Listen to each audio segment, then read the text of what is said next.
Thank you all very much. It was a great honor. Very nice. I have recognized someone with great success. So important.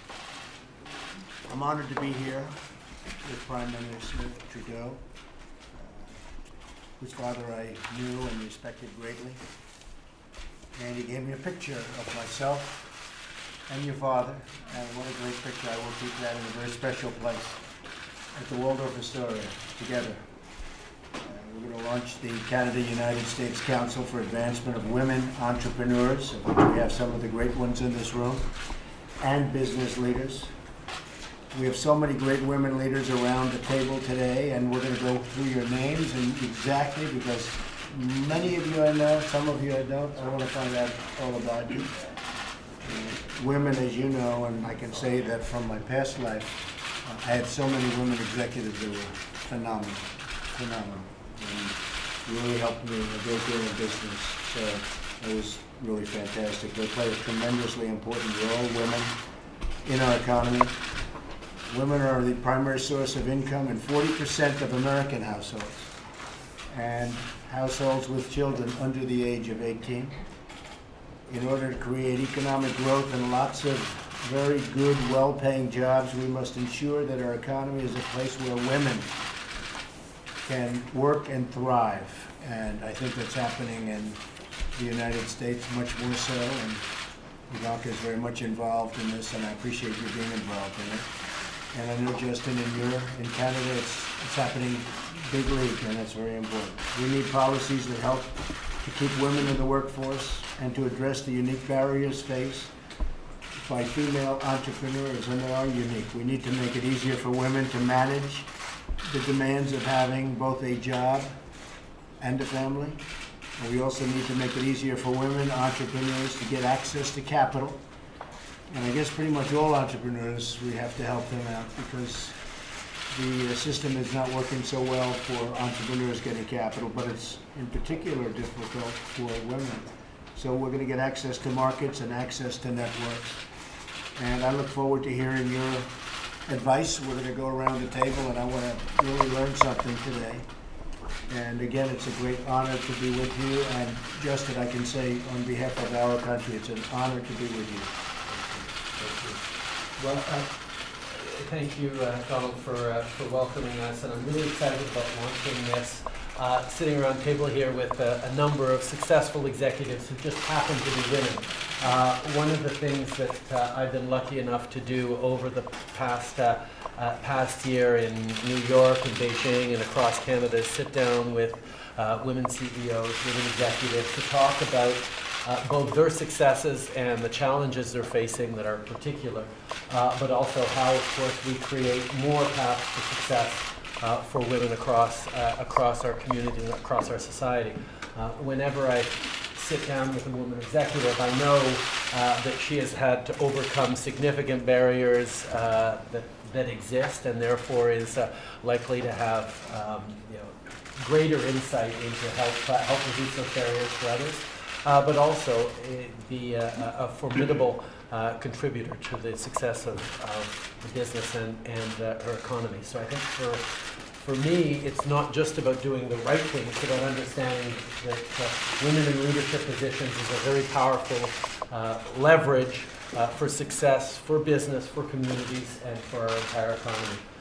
Alors c'est un grand plaisir de pouvoir vous écouter aujourd'hui. Entendre les différentes perspectives et souligner le rôle important que les femmes ont dans la réussite qu'on va bâtir dans ce monde. It's a great pleasure to sit with you now and to hear from your extraordinary leadership. Well, thank you. Well, how about we start with Ivanka? We go around them. Ivanka, you might just want to say a couple of words. Welcome, and I'm honored to be here, and I'm really looking forward to hearing from each of you who serve as tremendous role models for me and so many other business leaders across both of our countries, and can lend some tremendously valuable perspective as we think about the unique challenges that entrepreneurs, women in the workforce, female small business owners are confronted with each and every day. And as we think about how we level the playing field for this generation and for the next. So thank you for being here, and I look forward to hearing from each of you. Thank you. Thank you. I'm Dawn Farrell, and I'm from a company called TransDelta, which is located in Alberta, where you're going to build the Keystone Pipeline. That's right. There's a big chunk of it. That's right. So thanks for the opportunity to contribute to this important dialogue, and a dialogue that we've had for over hundreds of years. My company is in the business of making electricity. We generate electricity from coal, natural gas, and also from renewable sources, wind, hydro, and solar. We have operations in Canada, the United States, and in Australia.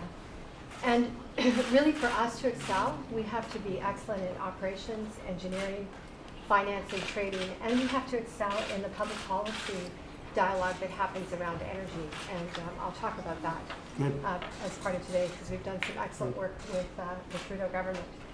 Now, future jobs in our states absolutely depend on growth. There's no question of that, and I truly believe for there to be future opportunities for women, we have to have growth, because the more jobs there are, the more opportunities.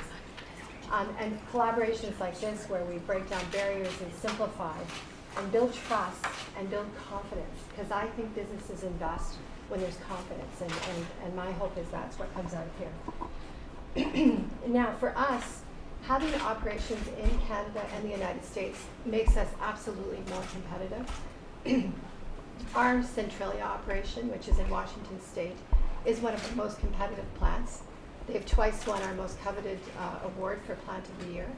But the reality is, teams of people from the United States and teams of people from Canada cross the border often to work with each other, to share and to so that we can excel as a company overall. So it's huge. That's good.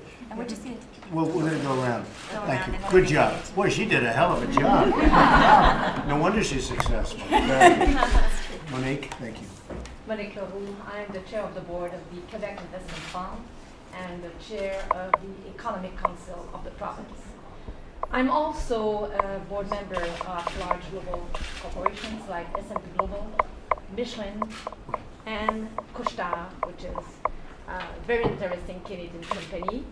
Each of those organizations, of course, have significant businesses in the US and also employs a lot of people in this country. I feel really honored and privileged to be part of the council. I would like to thank you for this great opportunity. Thank you. We have a long history of cooperation, and I think that the woman agenda will contribute a lot for our great country. Thank you, Monique. Appreciate it. My name is Tina Lee. I'm CEO of TNT Supermarket. We're Canada's largest Asian supermarket chain. I employ 5,000 staff and serve 500,000 people across the country every week. Wow. Fantastic. Thank you. Thank you. I'm Carol Stevenson. I'm on the board of directors of General Motors, and I don't think General Motors needs any introduction. No, no. We had Mary Barrow was here last week. Yes, And she's terrific. she is. Thank you. Thank you very much. I'm Tamara Lundgren. I'm the president and CEO of Schnitzer Steel Industries, which is one of the world's largest recyclers of metal products sold to steel mills around the world.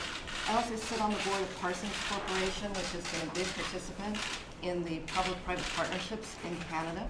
And I sit on the board of Ryder, which goes back and forth between the U.S. and Canada over 400 times every day. And lastly, I'm the chair of the board of the Portland branch of the 12th District Federal Reserve Board. Very good. Very good. Thank you very much. Hello, Elise Allen. I'm Vice President of GE. As well, I lead GE's operations in Canada, and we're a digital industrial company doing business in 190 countries in the world. All right. That's good. That's good. Thank you. I'm Annette Verschuren. I'm the CEO of Inner Store, which is an energy storage development company. Half of my career I've worked with US-based companies, Home Depot, where I rolled over 19 to 179 stores in Canada, and Michael's Select Craft Stores. I think that our countries are so absolutely bound together by our people, our resources, our trade. Linda Hasenfratz and I worked for many years on North American competitiveness and found ways in which we could get products and services and people through the border efficiently because, as you know, we're the biggest trading partners in the world. And we're going to be working on that very closely over the next very short period of time. there's some new things happening that can be very good. It's great. Good work. Thank you very much. Hello, I'm Julie Sweet. I'm the CEO of North America for Accenture, responsible for both our U.S. and Canadian businesses. Thank you. I'm Linda Hassenfratz. I'm CEO of Linamar Corporation. We're a diversified manufacturing company. We have 57 plants and 25,000 employees around the world, including right here in the U.S. and of course also heavily invested in Canada. We've doubled our workforce in the U.S. over the last 5 years. We've also doubled our workforce in Canada over the last 5 years. And have a lot of exciting opportunities for growth. We're mainly in the auto parts and access equipment sectors. Thank you very much. Okay, thank you, Brett. Thank you, everybody.